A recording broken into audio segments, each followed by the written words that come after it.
Hello everyone, welcome back with another useful and informative video which is about how to change the control center on iPhone in older and newer version and also in iOS 17. So without wasting any time, let's get started, and before start please do like, share and subscribe.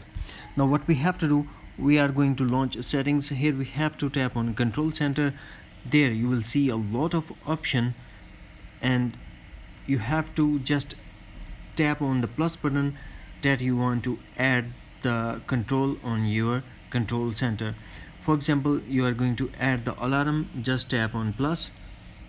You want to tap add the dark mode, tap on plus. You want to add the home, tap on plus. And also if you want to show home control, then enable this option. This method will quickly change your control center.